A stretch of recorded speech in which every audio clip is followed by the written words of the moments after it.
하나님이 사랑하시는 비산동교회 성도님들, 지난 하루 동안 평안하셨습니까? 오늘 우리에게 주시는 하나님의 말씀은 마가복음 4장 1절에서 9절까지입니다. 하나님의 말씀을 함께 읽겠습니다.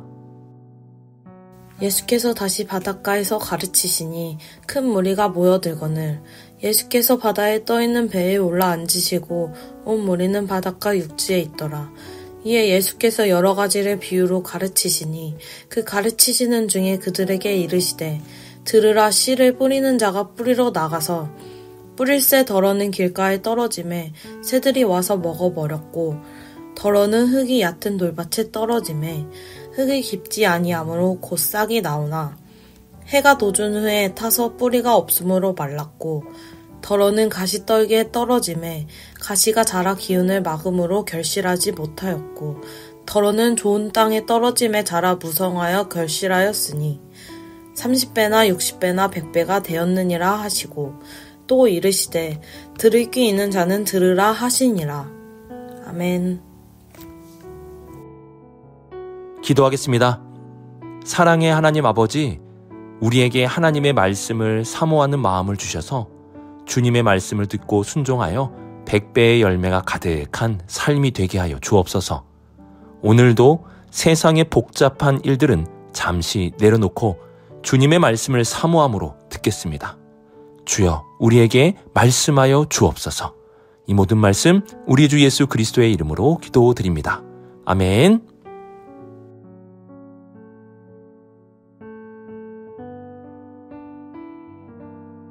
1절을 보시면 예수님께서 다시 바닷가에서 가르치시니 라고 말씀합니다. 사람들은 예수님의 가르침을 듣고자 모였습니다. 얼마나 많이 모였는지 예수님은 배에 올라와 앉으셨고 예수님께 나온 큰 무리는 바닷가 육지에 있었습니다. 그러면 예수님은 모인 사람들에게 무엇을 가르쳐 주셨을까요? 예수님은 하나님의 나라에 대해서 많은 사람들에게 가르쳐 주셨습니다. 11절을 보시면 하나님의 나라의 비밀이라는 말씀이 기록되어 있습니다. 예수님은 그동안 베일에 감추어졌던 하나님의 나라에 대해서 사람들에게 가르쳐 주셨습니다. 예수님은 하나님의 나라를 사람들에게 가르쳐 주실 때 주로 사용하신 방법이 있었는데요. 2절을 보시면 그 방법을 비유라고 말씀합니다. 예수님의 비유는 하나님의 나라, 천국에 대한 가르침을 주실 때 주로 사용하셨던 방법이었습니다. 예수님은 우리의 일상에서 흔히 있는 일들이나 우리 주변에 있는 것들을 비유로 들어 말씀해 주셨습니다. 잘 알고 있는 일들을 가지고 하나님의 나라를 설명해 주신 것입니다. 오늘 말씀의 비유도 당시 사람들에게 흔히 있었던 씨 뿌리는 모습을 가지고 하나님의 나라를 설명해 주신 것입니다. 왜 예수님은 주변에 있는 것들과 흔히 일어나는 일들을 가지고 하나님의 나라를 설명해 주시는 것일까요? 여기에는 정말 중요한 뜻이 담겨 있습니다. 먼저 예수님은 하나님의 나라를 우리가 이해하기 쉽게 말씀해 주시고자 비유로 말씀하셨습니다. 제가 결혼을 일찍 한 것에 대해 목회자로서 참 감사할 때가 많이 있습니다. 아이들을 키우며 있는 일들을 가지고 설교를 하면 우리 성도님들이 좋아하시고 이해하는 것도 아주 빠릅니다. 왜냐하면 다들 아이를 키워보셨기에 너무나 익숙하고 쉽게 받아들일 수 있기 때문입니다. 예수님이 살던 곳에서는 씨 뿌리는 일들이 아주 흔했습니다. 그리고 우리가 상식적으로 잘 아는 사실, 어떠한 땅에 뿌려지느냐에 따라서 똑같은 씨앗이어도 다르게 자란다는 것도 너무나 잘 알고 있습니다. 이렇게 예수님은 우리의 일상에서 쉽게 접할 수 있는 농사와 아주 일반적인 원리를 가지고 하나님의 나라를 설명하십니다. 하나님의 나라는 내가 무식하고 배운 것이 없다고 하여 이해하지 못하는 것이 아닙니다. 농사를 알면 이해할 수 있고 뿌린 씨앗이 땅에 따라 다르게 자란다는 상식을 알면 다 이해할 수 있는 것이 바로 하나님의 나라입니다. 그렇다면 만약 누군가가 하나님의 나라를 이해하지 못한다고 한다면 그것은 모른다는 뜻이 아니라 거부하고 있다는 뜻이 되는 것입니다. 하나님의 나라는 몰라서 못 들어가는 것이 아니라 거부하기 때문에 못 들어가는 나라입니다. 또한 예수님은 씨 뿌리는 농사를 비유를 통해 하나님의 나라를 설명하시므로 하나님의 나라가 우리와 동떨어진 곳에 있는 것만이 아니라 우리의 일상생활 속에 밀접하게 관련되어 있다는 것을 알려주십니다. 예수님은 아주 친숙한 것들을 가지고 비유로 말씀하시므로 하나님의 나라가 우리의 삶과 결코 동떨어지지 않음을 말씀해 주시는 것입니다. 예수님이 증거하신 하나님의 나라는 지식과 학문을 요구하는 것이 아니라 받아들이는 것을 요구하고 저 멀리 떨어진 장소나 저 먼 미래를 말하는 것이 아니라 오늘 바로 지금을 요구하는 것입니다. 그러므로 우리는 하나님의 나라의 말씀을 받아들이고 내일과 모레로 미루는 것이 아니라 오늘 바로 지금 우리의 삶 가운데 순종함으로 살아갈 수 있어야 하는 것입니다. 예수님이 가르쳐 주신 천국은 듣는 귀에서 시작되고 오늘 순종함을 통해 나타나게 되는 것입니다.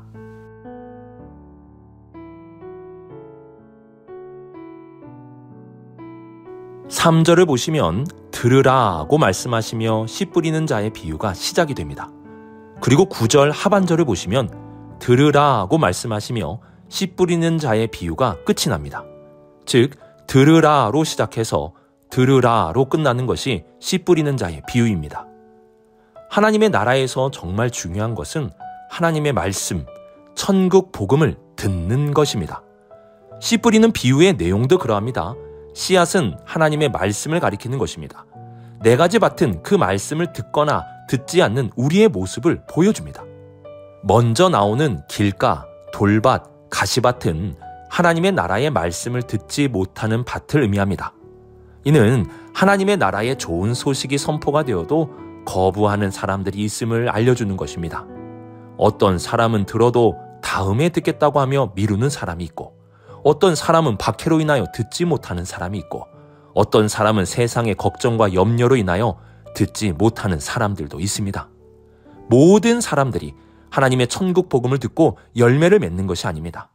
4가지 밭 중에서 무려 3가지 밭이 하나님의 말씀을 듣지 못하게 되었습니다. 이는 하나님의 말씀이 선포되었지만 거부하는 사람들이 더 많을 수 있다는 것을 알려줍니다. 그러나 중요한 것은 한 사람이 하나님의 나라의 말씀을 듣고 받아들인다면 100배의 열매가 맺어지게 된다는 것입니다. 이 놀라운 100배의 열매는 하나님께서 하나님의 능력으로 맺게 해주신다는 뜻입니다. 하나님의 나라의 말씀을 듣는 자와 듣지 않는 자가 있고 듣지 않는 자가 더 많은 것 같지만 하나님은 듣는 한 사람을 통해 놀라운 열매를 맺게 해주시는 분이십니다. 이것이 바로 하나님의 나라, 천국의 원리입니다. 그래서 하나님의 나라에서는 몇 명이 듣는가는 중요하지 않습니다. 한 사람이라도 듣는 사람이 있는 것이 중요합니다. 또한 4절을 보시면 뿌릴새라고 말씀합니다. 이 표현도 예수님이 선포하신 하나님의 나라를 이해하는데 정말 중요한 것입니다. 예수님은 하나님의 나라가 시작되었다고 선포하셨습니다. 때가 찼고 하나님의 나라가 가까이 왔다고 말씀하셨습니다.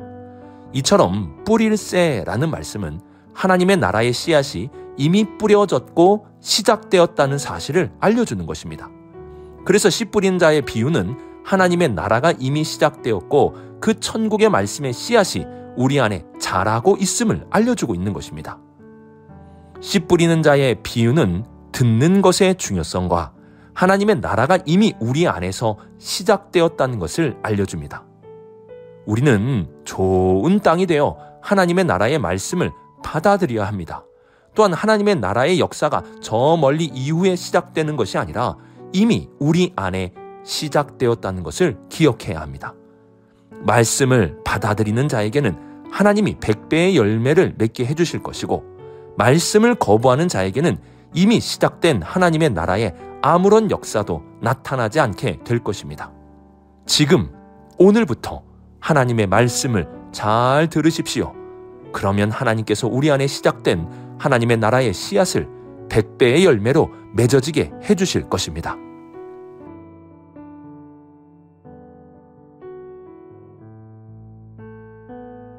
하나님은 사람을 창조하실 때 사람을 기계로 만들지 않으셨습니다. 하나님은 우리에게 선택할 수 있는 권한을 주셨습니다. 하나님의 나라의 말씀은 컴퓨터로 입력하듯 우리 안에 주입되는 것이 아닙니다. 들을 귀 있는 자가 들을 수 있는 것이 바로 하나님의 나라의 말씀입니다. 즉 예수님의 말씀을 듣고자 하는 자에게만 하나님의 나라의 말씀이 들리게 된다는 것입니다. 거부하는 자와 듣지 않으려 하는 자에게는 하나님의 나라의 말씀이 결코 들리지 않습니다. 하나님은 사모하는 영혼에게 만족을 주시며 줄인 영혼에게 좋은 것으로 채워주시는 분이십니다.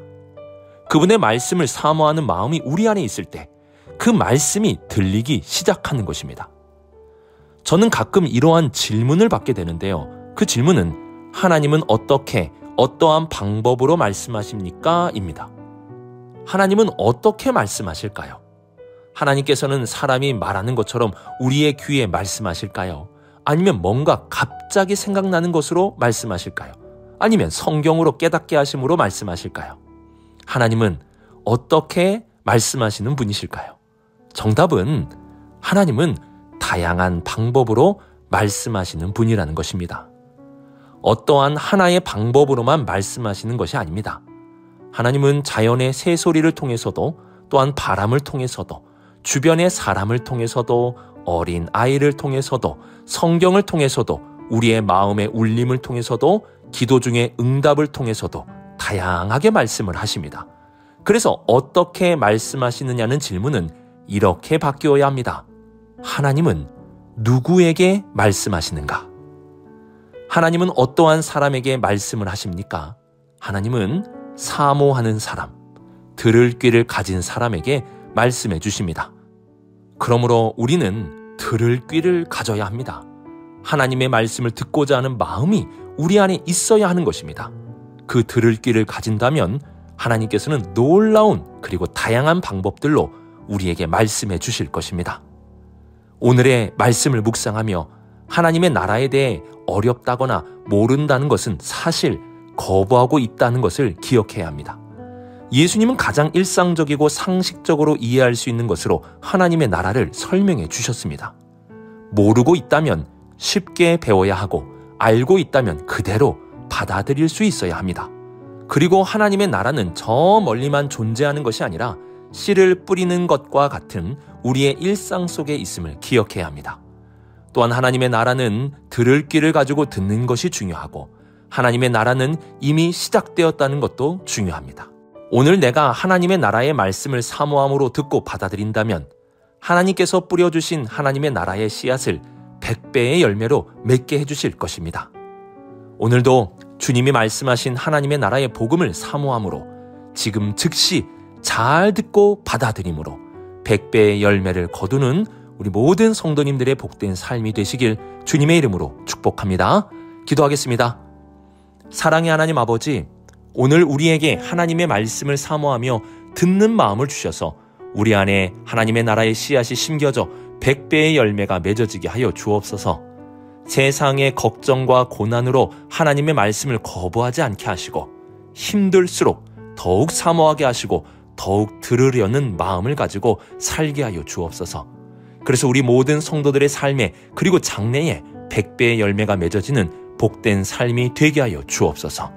이 모든 말씀 하나님의 아들 우리 주 예수 그리스도의 이름으로 기도드립니다. 아멘.